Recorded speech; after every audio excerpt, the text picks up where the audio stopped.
భాను అయితే పార్థుని హగ్ చేసుకుంటూ ఉంటుంది. అలా భాను పార్థుని హగ్ చేసుకోగానే ఏమైంది బస్సు అమ్మాయికి ఇలా ఎంత దీనిగా ఫీల్ అవుతుంది ఏంటి అనేది అనుకుంటూ ఉంటాడు పార్థు. అలా అనుకునగానే భాను అయితే ఏమైంది బస్సు అమ్మాయి, ఎందుకు నువ్వు ఇలా ఫీల్ అవుతున్నావు, ఏం చెప్పాలనుకుంటున్నావు ఏం అని చెప్పేసి అంటూ ఉంటాడు. ఇక భాను అయితే చాలా హ్యాపీగా ఫీల్ అవుతూ పార్థుని అయితే హగ్ చేసుకునేసరికి ఏంటి చెప్పకుండా అలా మౌనంగా ఉంది, ఏమైంది చెప్పు భాను అని చెప్పేసి అయితే అంటూ ఉంటాడు పార్థు.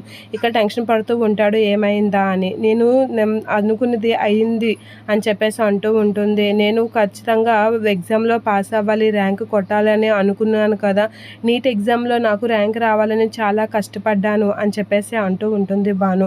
అయితే ఇప్పుడు ఏమైంది అని చెప్పేసి పార్థు అయితే అనుకుంటూ ఉంటాడు. నాకు ర్యాంక్ వచ్చింది బస్ అబ్బాయి, నేను పాస్ అయ్యాను, చాలా ఆనందంగా ఉంది అని చెప్పేసి అంటూ ఉంటుంది భాను. అలా అనగానే పార్థు అయితే చాలా హ్యాపీగా ఫీల్ అవుతూ ఉంటాడు. నిజమే భాను, నువ్వు సాధించావు అని చెప్పేసి అంటూ ఉంటాడు.